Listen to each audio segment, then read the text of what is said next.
अथ दशमोऽध्यायः। विदुर उवाच अन्तर्हिते भगवति ब्रह्मा लोकपितामहः प्रजाः ससर्ज कथिता दैहिकीर्मानसीर्विभुः ये च मे भगवन् पृष्टस्त्वय्यर्था बहुवित्तमा तान् वदस्वानुपूर्वेण छिन्दिनः सर्वसंशयान्। सूत उवाच एवं सञ्चोदितस्तेन क्षत्रा कौशारवो मुनिः प्रीतः प्रत्याहतान् प्रश्नान् हृदिस्थानथ भार्गव। मैत्रेय उवाच विरिञ्चोऽपि तथा चक्रे दिव्यं वर्षशतं तपः आत्मन्यात्मानमावेश्य यदाह भगवानजः तद्विलोक्याब्जसम्भूतो वायुना यदधिष्ठितः पद्ममम्भश्च तत्कालकृतवीर्येण कम्पितं तपसा ह्येधमानेन विद्यया चात्मसंस्थया विवृद्धविज्ञानबलोऽन्यपाद्वायं सहाम्बसा तद्विलोक्य यद्व्यापि पुष्करं यदधिष्ठितम् अनेललोकान् प्राग्लीनान् कल्पितास्मीत्यचिन्तयत् पद्मकोशं तदाविश्य भगवत्कर्म चोदितः एकं व्यभांषि दुरुधा त्रिधा भाव्यं द्विसप्तधा एतावञ्जीवलोकस्य संस्थाभेदः समाहृतः धर्मस्य निमित्तस्य विपाकः परमेष्ट्यसौ। વિદુરજી કહે છે, મુનિવર, ભગવાન નારાયણ અંતર્ધાન થઈ ગયા ત્યારે સંપૂર્ણ લોકના પિતામહ બ્રહ્માજીએ પોતાના દેહ અને મનથી કેટલા પ્રકારની સૃષ્ટિ ઉત્પન્ન કરી. ભગવાન, આ સિવાય મેં આપને બીજી જે વાતો પૂછી હતી એ બધાનું પણ આપ ક્રમશઃ વર્ણન કરો અને મારા બધા સંશય દૂર કરો, કારણ કે આપ બહુ જાણનારાઓમાં પણ શ્રેષ્ઠ છો. સૂતજી કહે છે, શૌનકજી, વિદુરજી આ પ્રકારે પૂછ્યો ત્યારે મુનિવર મૈત્રેયજી બહુ પ્રસન્ન થયા અને પોતાના હૃદયમાં સ્થિત પ્રશ્નના આ પ્રકારે ઉત્તર આપવા લાગ્યા. શ્રી મૈત્રેયજી કહે છે, અજન્મા ભગવાન શ્રી હરિએ જેમ કહ્યું હતું, બ્રહ્માજીએ પણ એ જ પ્રકારે ચિત્તને પોતાના આત્મા શ્રી નારાયણમાં લગાવીને 100 દિવ્ય વર્ષો સુધી તપ કર્યું. બ્રહ્માજીએ જોયું કે પ્રલયકાળના પ્રબળ વાયુની આઘાતોથી જેનાથી ઉત્પન્ન થયા છે તથા જેના પર બેઠા છે એ કમળ અને જળ કાંપી રહ્યું છે.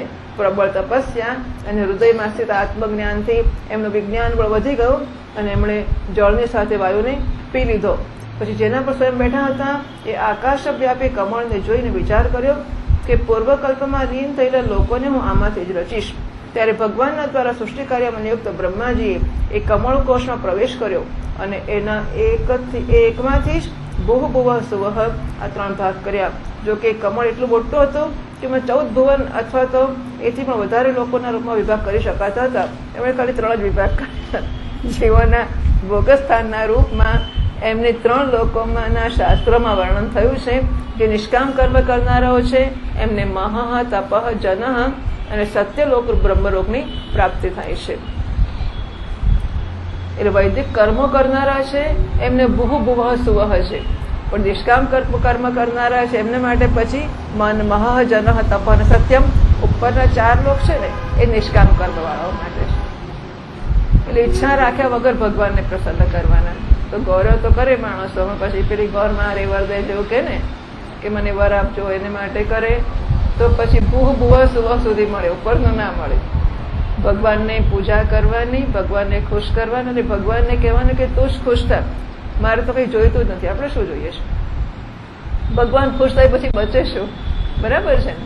એટલા માટે ભગવાનને કહેવાનું કે તું જ ખુશ થા, એટલું જ મારે જોઈએ છે. વિદુરજી કહે છે, હે બ્રાહ્મણ, આપે અદભુત કરું વાંચવાનું છે. વિદુર ઉવાચ યદા બહુરૂપસ્ય હરેરદ્ભુત કર્મણઃ કાલાખ્યમ લક્ષણમ બ્રહ્મન યથા વર્ણયનઃ પ્રભો.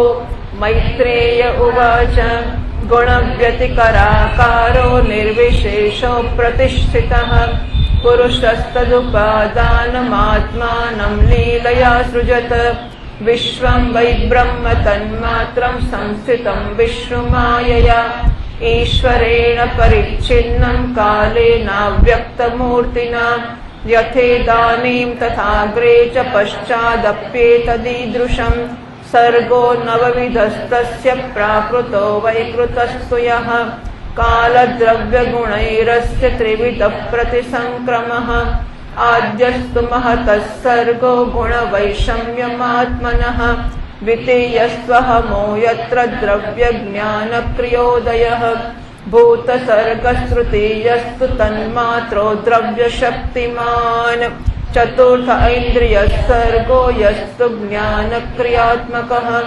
वैकारिको देवसर्गः पञ्चमो यन्मयं मनः षष्ठस्तु तमसः सर्गो यस्त्वबुद्धिकृतः प्रभो षडिमे प्राकृता सर्गा वैकृतानपि मे शृणु रजो भाजो भगवतो लीलेयं हरिमेधसः सप्तमो मुख्यसर्गस्तु षड्विधस्तस्थुषां च यः वनस्पत्योषधिलता त्वक्सारा विरुधो द्रुमाः उस्रोतस्तमः प्राया अन्तःस्पर्शा विशेषिणः तिरश्चामष्टमः सर्गस्तोष्टाविंशद्विधो मतः अविदो भूरितमसो घ्राणज्ञा हृद्यवेदिनः गौरजो महिषः कृष्णः सूकरो गवयोरुरुः द्विषफाः पशवश्चेमि अविरुष्टश्च सत्तम खरोश्वोश्वतरो गौरः शरभश्च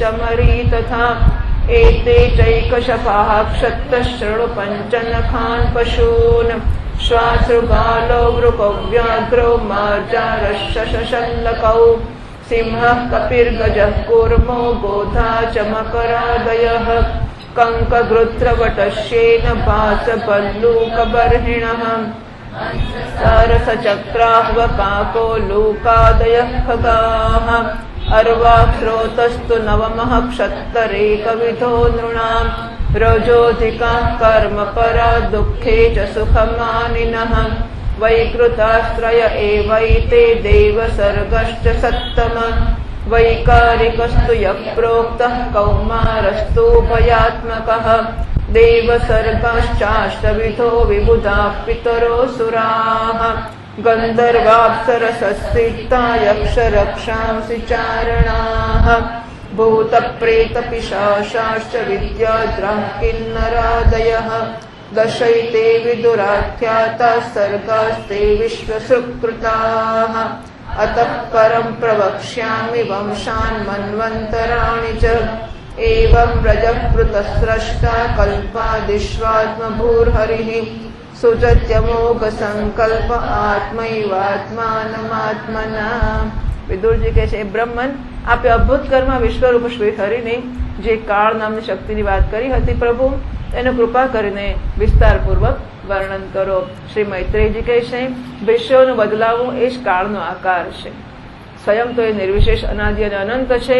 એને નિમિત્ત બનાવીને ભગવાન રમત રમતમાં જ પોતાને સૃષ્ટિના રૂપમાં પ્રગટ કરી દે છે. પહેલા આખું વિશ્વ ભગવાનની માયાથી લીન થઈને બ્રહ્મરૂપથી સ્થિત હતો. એને અવ્યક્ત મૂર્તિ કાળ દ્વારા ભગવાને પુનઃ પૃથક રૂપથી પ્રગટ કર્યો. આ જગત જેવું અત્યારે છે એવું પહેલા હતું અને ભવિષ્યમાં પણ એવું જ રહેશે. એની સૃષ્ટિ 9 પ્રકારની હોય છે તથા પ્રાકૃત વૈકૃત ભેદથી એક 10મી સૃષ્ટિ પણ છે. આ એનો પ્રલયકાળ દ્રવ્ય તથા ગુણો દ્વારા 3 પ્રકારનો હોય છે. હવે હું પહેલા 10 પ્રકારની સૃષ્ટિનું વર્ણન કરું છું. પહેલી સૃષ્ટિ મહત્તત્વની છે. ભગવાનની પ્રેરણાથી સત્વાદી ગુણોમાં વિષમતા થવી એ જ એનું સ્વરૂપ છે. બીજી સૃષ્ટિ અહંકારની છે, જેનાથી પૃથ્વી વગેરે 5 ભૂત અને જ્ઞાનેન્દ્રિય અને કર્મેન્દ્રિયની ઉત્પત્તિ થાય છે.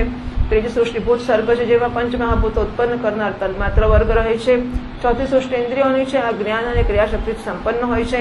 પાંચમી સૃષ્ટિ સાત્વિક અહંકારથી ઉત્પન્ન થતા ઇન્દ્રિયો અધિષ્ઠાતા દેવતાઓની છે. મન પણ એની અંતર્ગત છે. છઠ્ઠી સૃષ્ટિ અવિદ્યાની છે, એમાં તામિશ્ર, અંધતામિશ્ર, તમ, મોહ અને મહામોહ આ 5 ગાંઠો છે. આ જીવોની બુદ્ધિનો આવરણ અને વિક્ષેપ કરનારી છે. આ 6 પ્રાકૃત સૃષ્ટિઓ છે. હવે હું વૈકૃત સૃષ્ટિઓનું પણ વિવરણ કરું છું, એ સાંભળો.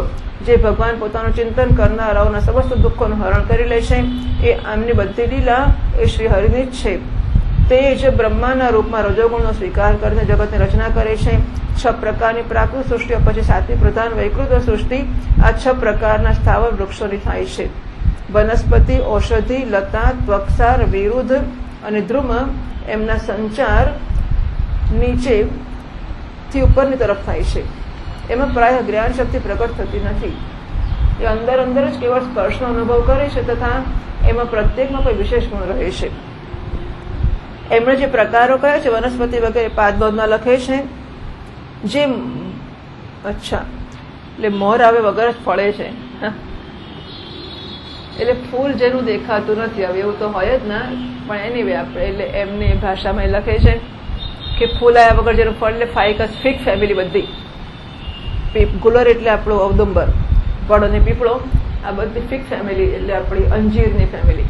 વડની બી વડ, પીપળો, અંજીર વગેરે વસ્તુઓ, તો એને એ વનસ્પતિ કહે છે જેને ફૂલ વગર ફળ આવે છે. જે ફળોના પાકતા નષ્ટ થઈ જાય છે. બધા અનાજો, ધાન એટલે ડાંગર, ઘઉં, ચણા વગેરે એને ઔષધિ કહે છે. તો ઔષધેય પાકાંતાહ, એકવાર પાક આપીને નાશ પામી જાય ઔષધિ છે. પછી લતા, જે કોઈનો આશ્રય લઈને વધે છે. બ્રાહ્મી, ઘીલોડી વગેરે. ઘીલોડી ના, હા ઘીલોડી. ગરોળી એટલે પેલી ભીતું, આ લોકોને જરા મુશ્કેલી હોય છે. ગરોળી એટલે વોલ લિઝાર્ડ, ભીંત ઉપર જે ચડે છે ને પેલું, એને ગરોળી કહેવાય. અને આપણે જે ખાઈએ છીએ એને ઘીલોડું, અને એ જે વેલા ઉપર થાય એમના ઘીલોડી, એવું. એટલે ઘીલોડી ગરોળી લોકોને તકલીફ હોય છે.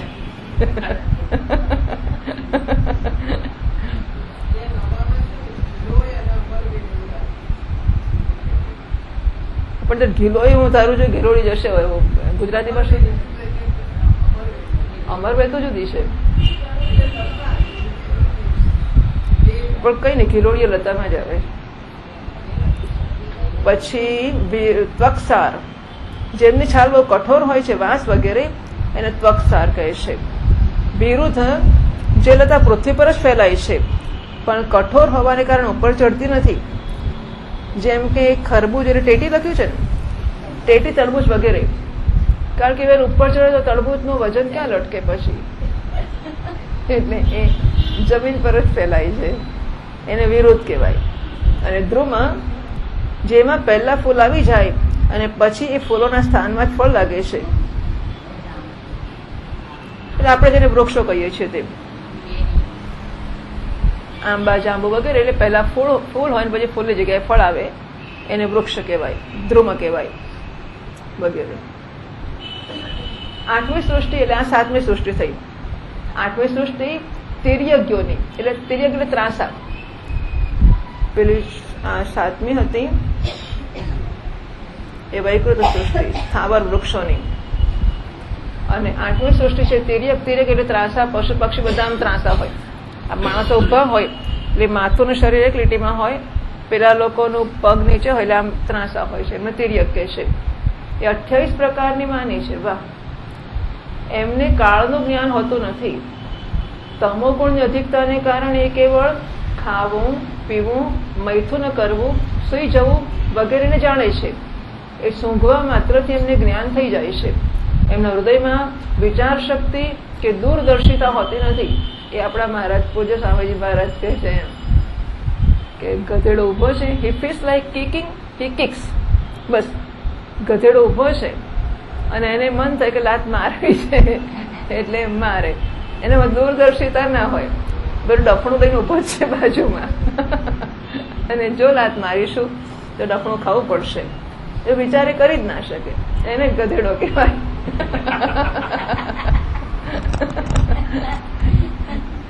હી ફીલ્સ લાઈક, કેવી સરસ વસ્તુ છે. કેમ આવું બોલ્યો? મન થયું. કેમ આવું ખાધું? મન થયું. મન થયું એટલે he feels like kicking and he kicks. લાત મારવાનું મન થયું અને લાત મારી, એટલે મન થયું અને કર્યું. જો આ જવાબ હોય તો એ જવાબ કોનો છે? આપણાથી તો કહેવાય નહીં એવું. પણ મન થયું ને કર્યું એ માણસનું કામ નથી, એ ત્રાસા લોકોનું કામ છે. મન થયું એ વળી શી વસ્તુ છે? એ આ લોકોને સમજ જ પડતી કે મન શું છે.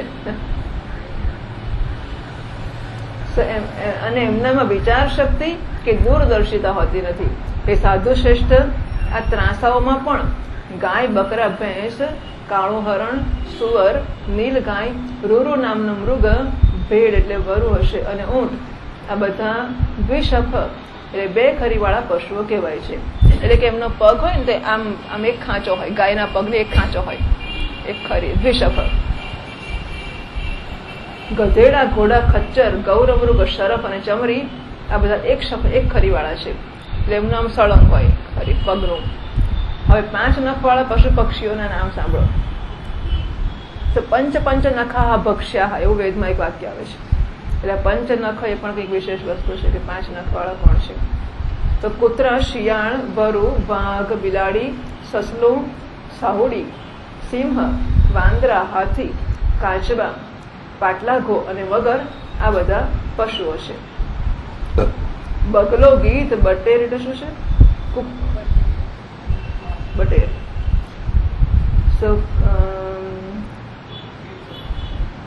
બગલો, ગીધ, ગુજરાતી વાળું છે કોઈ? બટેર જ છે. ઓ વાહ. બાજ, પછી કૂકડો, ભલ્લુક, મોર, હંસ, સારસ, ચકવા, કાગડો અને ઘુવડ, આ બધા ઉડનારા જીવો છે એ પક્ષી કહેવાય છે. ઘુવડ જો કે મેમલમાં આવે છે, મને યાદ છે ત્યાં સુધી. ચામાચીડિયું મેમલમાં છે. હા હા, ચામાચીડિયું. હા. વિદુરજી, નવમી સૃષ્ટિ મનુષ્યોની છે. એક જ પ્રકારની છે. એમનો આહારનો પ્રવાહ ઉપર મોઢાથી નીચેની તરફ જાય છે. એટલે પશુમાં શું થયું કે આમ છે ને, એટલે મોઢું અહીં છે, નીચે ગયું હોત તો આમ ગયું હોત, એનું પેટ આમ છે, એટલે પશુમાં સીધું જાય છે, જ્યારે માણસમાં ખાધેલું નીચે જાય છે. મનુષ્ય રજોગુણ પ્રધાન, કર્મપરાયણ અને દુઃખરૂપ વિષયોમાં જ સુખ માનનારા હોય છે. મનુષ્યની વિશેષતા તો જુઓ. એટલે પશુઓને સમજ જ નહીં પડતી દુઃખ સુખની. એટલે પશુ જે કરે છે ને એ because it is pre programmed. પશુ પણ સુખ માનીને જ બધું આહાર, નિદ્રા, ભય, મૈથુનમ કરે છે. પણ એ આ સુખ છે માટે કરવું એવો વિચાર એનામાં નથી. એ ભગવાને જેવા બનાવ્યા છે એવું જીવ્યા જ કરે. જેમ પંખાને આપણે ચલાવ્યો એટલે ચાલે. એમ ખબર ના પડે કે અત્યારે ગરમ ગરમ હવા આવશે તો ના ફરીએ આપણે, ચકલી મરી જશે તો બંધ રહીએ થોડીક વાર, એવું કશી ખબર ના પડે. સ્વિચ ચલાવીએ એટલે ચાલે, કારણ કે એવું મોટર એની બાંધેલી છે. એમ પશુઓને એ પ્રકારે પ્રી પ્રોગ્રામ કરેલા છે કે એ પ્રમાણે જીવે જ છે. એટલે આમ તો એ પણ આહાર, નિદ્રા, ભય, મૈથુનનું સુખ માનીને જ કરે છે, પણ છતાં એમને સ્વતંત્રતા નથી એવું ના કરવાની. એટલા માટે એમને ના કહ્યા કે એ લોકો દુઃખમાં સુખ માને છે, પણ માણસોને સ્વતંત્રતા છે, અને છતાં માણસો આ જ ધંધો કરે છે જે પેલા કરે છે. એટલે રજોગુણ પ્રધાન, કર્મપરાયણ અને દુઃખરૂપ વિષયોમાં જ સુખ માનનારા છે. સ્થાવર, પશુ, પક્ષી અને મનુષ્ય, આ 3 પ્રકારની સૃષ્ટિઓ તથા આગળ કહેવામાં આવશે એ દેવસર્ગ વૈકૃત સૃષ્ટિ છે, તથા જે મહત્તત્વાદી રૂપ વૈકારિક દેવસર્ગ છે એની ગણના પહેલા પ્રાકૃત સૃષ્ટિમાં કરવામાં આવી ગઈ છે. આ સિવાય સનતકુમાર વગેરે ઋષિઓ જે કૌમાર સર્ગ છે એ પ્રાકૃત વૈકૃત બંને પ્રકારનો છે. દેવતા, પિતૃ, અસુર, ગંધર્વ, અપ્સરા, યક્ષ, રાક્ષસ, સિદ્ધ, ચારણ, વિદ્યાધર, ભૂત, પ્રેત, પિશાચ અને કિન્નર, કિમપુરુષ, અશ્વમુખ વગેરે ભેદથી દેવ સૃષ્ટિ 8 પ્રકારની છે. વિદુરજી, આ પ્રકારે જગત કરતા શ્રી બ્રહ્માજીને રચેલી આ 10 પ્રકારની સૃષ્ટિ મેં તમને કહી. હવે આગળ હું વંશ અને મન્વંતર વગેરેનું વર્ણન કરીશ. આ પ્રકારે સૃષ્ટિ કરનાર સત્ય સંકલ્પ ભગવાન હરિ જ બ્રહ્માના રૂપથી પ્રત્યેક કલ્પના આદિમાં રજોગુણથી વ્યક્ત થઈને સ્વયં જગતના રૂપમાં પોતાની જ રચના. આટલું કહેવા માટે એમણે આટલું બધું વર્ણન કર્યું. હા, આખું વર્ણન કહેવામાં એમનો હેતુ શું હતો કહેવાનો? કલ્પયત્યાત્મના આત્માનમ આત્મા દેવસ્વ માયા. બસ આટલું કહેવા માટે એમણે આખું જ પ્રકરણ કરી નાખ્યું. એટલે શ્રીમદ્ભાગવતે મહાપુરાણે પારમહંસ્યાં સંહિતાયાં તૃતીય સ્કંધે દશમોધ્યાય